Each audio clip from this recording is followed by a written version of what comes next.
क्या एरन फ्यूचर देख सकता है? क्या उसे अटैक ऑन टाइटन की एंडिंग पहले से ही पता है? और कैसे एरन और ज़ीक घूम पा रहे थे ग्रीशा की मेमोरी में जैसे कि वो किसी गार्डन में घूम रहे हो? क्या हम इसे सच में टाइम ट्रैवल कहेंगे? कैसे एरन अपने पिता के थॉट्स को इन्फ्लुएंस कर पा रहा था, कैसे वो उन्हें कंट्रोल कर पा रहा था? तो अटैक ऑन टाइटन का 79th एपिसोड एनीमे हिस्ट्री का सबसे बड़ा प्लॉट ट्विस्ट लेके आया था। काफी अच्छा एपिसोड था ये और काफी गजब का एपिसोड था ये। वीडियो में बने रहिए मेरे साथ, ये सारे सवालों के जवाब आपको मिलेंगे, इस एपिसोड का ब्रेकडाउन मिलेगा। तो चलिए बिना किसी टाइम वेस्ट किए हुए वीडियो को शुरू करते हैं। तो एपिसोड की शुरुआत होती है, ज़ीक और एरन ग्रीशा की मेमोरी को देख रहे होते हैं। फिर एरन पूछता है कि ऐसा क्यों कर रहे हो? तो ज़ीक बोलता है कि मैं तुम्हारा जो ये ब्रेन वॉश हुआ है हमारे पिता द्वारा, ये ठीक करना चाहता हूँ कि जो उन्होंने अपने रिस्टोरनिस्ट और नेशनलिज्म का जो थॉट, जो धारणा तुम पे थोपी है, उसे तुमसे अलग करना चाहता हूँ। तो दुनिया तो बचते रहेगी, पहले भाई को बचाना है। तो ये काफ़ी अच्छे सीन थे, मतलब एरन के बचपन को इसने लेवल पे एक्सप्लोर करके फर्स्ट टाइम हमें देखने को मिला था। उसके बाद फ्रेंड वो लोग नेक्स्ट मेमोरी में जाते हैं जहाँ पे वो देखते हैं जो इनके पिता है वो अपने डॉक्टर का प्रोफेशन का यूज़ करके रॉयल फैमिली के क्लोज जा रहे हैं ताकि वो उनकी जो फाउंडिंग टाइटन की पावर्स है वो उनसे चुरा सके। तो एरन और ज़ीक में एक बात होती है, इसमें ज़ीक पूछता है कि वो ऐसा क्यों कर रहे हैं। वो जानते हैं कि इससे उनकी फैमिली को डेंजर में आ सकते हैं, खतरे में आ सकते हैं। तो एरन जवाब में बोलता है कि हमारे जो पिता है वो एल्डिया को रिस्टोर करने के लिए किसी भी हद तक जा सकते हैं, उनको अपनी फैमिली की कोई परवाह नहीं है। उसके बाद हमें और मेमोरीज दिखाई जाती है, एरन का फैमिली डिनर, उसका ड्रंक हैनेस से मिलना, एकरमैन कैनी एकरमैन का एक हैट अपना ऊपर करना। उसके बाद वो लोग ग्रीशा की एक मेमोरी में जाते हैं जहाँ पे वो एक चर्च के बाहर खड़ा होता है और एरन थोड़ा शॉक होता है कि मुझे यकीन नहीं था कि पापा इतनी जल्दी जो वॉल के जो किंग है उनका बेस ढूंढ लेंगे, बेसमेंट। और ज़ीक बोलता है कि अभी टाइम है अटैक होने में वॉल में और तब वो उनको मारते हैं, तो अभी ये काफ़ी जल्दी है। बट बाद में कुछ एक शॉकिंग मूवमेंट होता है, उसके बाद वो जो ग्रीशा है वहाँ से चले जाता है। तो इस पे हम कंक्लूज़न में पहुँचते हैं कि वो एरन से काफ़ी प्यार करता है, इसलिए वो ये सब अपनी फैमिली के लिए, अपने जो रिस्टोर एल्डिया का मिशन है उसको साइड में रखता है। उसकी फैमिली उसके लिए पहले आती है। ज़ीक कहता है कि हाँ वो अपने दूसरे बेटे से तो ज़रूर प्यार करते हैं। उसके बाद वो एक सीन में जहाँ ग्रीशा सोया होता है और उसकी डेस्क पे उसके पुरानी बीवी बच्चों के फ़ोटोज़ होते हैं और वो नींद में बड़बड़ा रहा होता है, आई एम सॉरी ज़ीक, जो देख के थोड़ा अजीब लगता है ज़ीक को। और उसके बाद ग्रीशा उठता है और मतलब उसके सामने ज़ीक उसकी मेमोरी में है, बट वो बोलता है कि क्या ये तुम हो ज़ीक? फिर बोलता है नहीं ये तुम नहीं हो सकते, ये ओल्ड बियर्डेड मैन, ये तुम नहीं हो सकते। एक्चुअली ये उसको एक तरीके से थॉट आ रहा है, उसको सामने दिख नहीं रहा है। बट उसके बाद जो नेक्स्ट मेमोरी हमें दिखाई जाती है एरन और आर्मिन, जिसमें वो 9 साल के होते हैं। इस मेमोरी को देख के ज़ीक एडमिट करता है कि हाँ हमारे पिता जो थे तुम्हें प्यार से, तुम्हें अच्छे से, तुम्हें फ्रीली रेज किया है, कोई उन्होंने तुम्हें मैनिपुलेट या ब्रेन वॉश नहीं किया। पर फिर भी तुम ऐसे क्यों हो? मतलब तुम इस कॉन्फ्लिक्ट को एंड क्यों नहीं करना चाहते? हमारे पिता ने तुम्हें बिना बताए अपनी अटैक टाइटन की पावर दे दी, उसके बाद तुम कंटिन्यू करते हो इस फाइट को, और मतलब क्यों हो तुम ऐसे?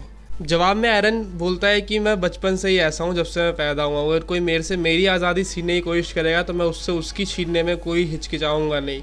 और हमें वो फ्लैशबैक दिखाया जाता है और उस फ्लैशबैक को देख के जितना ग्रीशा शॉक होता है उतना ही शॉक होता है ज़ीक। एरन कहता है कि जो तुम अपना लाचार छोटा भाई मुझ में ढूंढने की कोशिश कर रहे हो, मैं वैसा नहीं हूँ, बल्कि तुम वैसे हो, तुम्हें मदद की ज़रूरत है।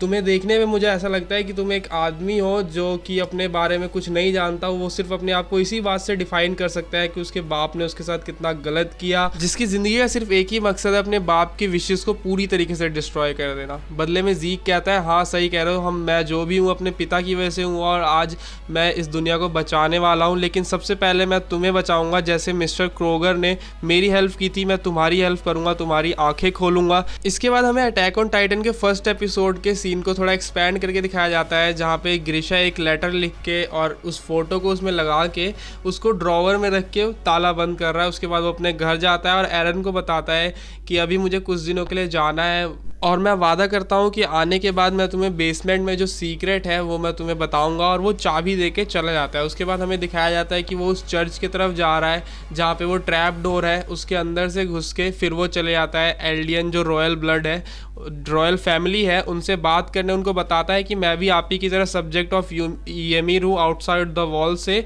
और अगर आपने अभी कुछ नहीं किया तो टाइटन्स आ रहे हैं, वो हम पे हमला कर देंगे, आपको उन्हें मार देना चाहिए, ये ज़रूरी है, ये नीडेड है, क्योंकि वॉल के जो बाहरी हिस्सा है, जो सबसे शुरुआती हिस्सा है, वहाँ पे मेरे बीवी और बच्चे रहते हैं। अगर आपने ऐसा नहीं किया तो वो मारे जाएंगे सबके सब।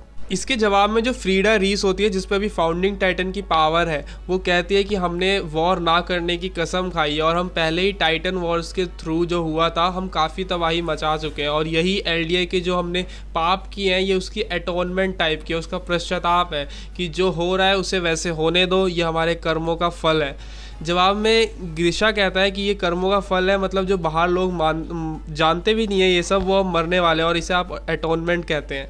यहाँ पे एक सवाल आपके मन में ये उठ रहा होगा कि ग्रिशा को ये सब पहले से कैसे पता है, तो यहाँ पे वो रिवील करता है कि जैसे सब टाइटन्स की अपनी एक स्पेसिफिक एबिलिटी होती है, अटैक टाइटन की पावर ये है कि वो अपने फ्यूचर इनहेरिटर के भी जो माइंड है, जो उनकी मेमोरीज है वो देख सकता है। उसके बाद वो बोलता है अगर आप ऐसा नहीं करोगे तो मैं खुद ये अपने हाथों में लेता हूँ ये काम, मैं अटैक टाइटन बन के अभी फाउंडिंग टाइटन की पावर को जो है अपना बना लूँगा। उसके बाद ग्रिशा अपना स्केपल उठा लेता है अटैक टाइटन में चेंज होने के लिए, बट वो ऐसा कर नहीं पाता यार, क्योंकि कोई भी सोचो बच्चों को कैसे मारेगा, किसी को मारने की बात हो रही है यहाँ पे, तो वो ऐसा कर नहीं पाता। बट फिर यहाँ पे सबसे शॉकिंग चीज़ जो होती है, एपिसोड की शुरुआत में मैंने आपको बताया था कि एरन और ज़ीक जो है यहाँ पे एक तरीके की इनविजिबल विजिटर है, वो देख सकते हैं बट कुछ कर नहीं सकते। पर यहाँ पे एक अलग चीज़ होती है आउट ऑफ द बॉक्स। एरन जो होता है इन्फ्लुएंस करता है उसके थॉट्स को, मतलब वो एक तरीके से बता रहा होता है कि करना क्या है। यहाँ पे कंक्लूजन ये है कि जो ग्रिशा है उनको नहीं मारता वो, लेकिन एरन के कहने पे एरन ने उसे समझाया, एरन ने उसे बताया कि आपका मकसद क्या था, आप यहाँ आए किस लिए थे, आप भूल गए आपकी बहन के साथ क्या हुआ था, मार्लियंस ने क्या बेरहमी दिखाई थी, और क्या आप भूल गए अपने साथी रेस्टोरेंट को, या फिर जो क्रूगर थे मिस्टर क्रूगर द आउल, उनके साथ जो ये सब हुआ था, डीना फ्रिट्स के साथ जो हुआ था, इन सब का बदला नहीं लेना आपको। ये सब सुनने के बाद ग्रिशा अपने टाइटन फॉर्म में आके पूरी रॉयल फैमिली को मार देता है, और ये मतलब कोई भी होता तो वही करता है यार। उसके बाद हमें एक सीन दिखाया जाता है जब एरन हिस्टोरिया के हाथ को चूमता है, उसके बाद से ही उसे जो है ये फ्यूचर दिखने लगे, मतलब उसे फ्यूचर उसके बाद ही पता चला है कि आगे क्या होगा। उसे अटैक ऑन टाइटन की एंडिंग हमसे पहले से पता है यार। उसके बाद ग्रिशा अपनी टाइटन फॉर्म से बाहर आता है, वो लिटरली रो रहा होता है और आसमान की तरफ देख के चिल्लाता है कि एरन मैंने वो कर दिया जो तुमने करने को कहा था, क्या इससे सच में एल्डिया बच जाएगा, और तुमने मुझे वो पूरी मेमोरी क्यों नहीं दिखाई कि जब वॉल पे अटैक हुआ था, कार्ला कैसी है, कार्ला के बारे में। तो इससे एक बात क्लियर होती है कि ये जो फाउंडिंग टाइटन की पावर से ये टाइम ट्रैवल टाइप का 50% टाइम ट्रैवल नहीं कर रहे हैं, वो ये एरन है जो ये सब कुछ करवा रहा है, और ये सब मतलब उसके इशारों पे हो रहा है सब। नेक्स्ट सीन में फ्रेंड ग्रिशा जो होता है वो बोलता है ज़ीक मैं जानता हूँ तुम यहाँ पर हो, और वो बोलता है कि इसके बाद एरन है वो जो चाहेगा वो होगा, ना कि तुम। और वो बोलता है कि मैंने एरन की मेमोरी देखी पर मैं इमेजिन भी नहीं कर सकता कि जो हमारा आने वाला फ्यूचर है वो इतना हॉरिबल है। ग्रिशा को जब ऊपर देखता है तो एक्चुअली में उसे जीक वहाँ दिखता है, वो उससे माफ़ी मांगता है जो उतना बुरा पिता रहा है उसका, जो उसे अच्छे से प्यार नहीं दे पाया एक बाप का। उसके बाद वो शर्मिंदा होता है जीक के सामने, फिर ये एक इमोशनल सीन होता है, दोनों के आंखों में आंसू होते हैं। एंड में वो ज़ीक को बोलता है कि रोको एरन को, तुम्हें ही एरन को रोकना होगा। और इसके बाद जो एरन है फोर्सफुली वो जो लिंक क्रिएट किया होता है ज़ीक ने एरन के साथ, उसे तोड़ देता है, और उसके बाद वो कोऑर्डिनेट में होते हैं जहाँ पे सारे पाथ मिलते हैं, और वहाँ का सीन हमें दिखाया जाता है। उसके बाद हमें अपकमिंग एपिसोड का प्रीव्यू दिखाया जाता है, जिसे देख के लगता है कि एक और हमें जो ये मेमोरीज वाला एडवेंचर देखने को मिलेगा, जिसमें हिस्टोरिया रीस की मेमोरी दिखाई जाएंगी, कुछ वॉर्स दिखाए जाएंगे और कुछ पुरानी चीज़ें अनकवर होंगी। टाइटल में फ्रेंड फीमेल टाइटन भी थी, और मज़ा आने वाला है नेक्स्ट एपिसोड में। तो आज की वीडियो में इतना ही था। अगर मज़ा आया हो, आपको वीडियो अच्छी लगी हो, तो यार एक लाइक तो डिज़र्व करती है वीडियो। एक लाइक करो, अपने दोस्तों के साथ शेयर करो जिनको एपिसोड समझने में दिक्कत हुई हो, और नेक्स्ट वीडियो के लिए रेडी रहो, आऊँगा किसी अच्छे टॉपिक के साथ। 言ってあいつを喜ばせて何になるって言うんだよ。不可視境界線なんてないんだよ。あいつの父親は墓の中なんだよ。俺にはどうしようもできないんだよ。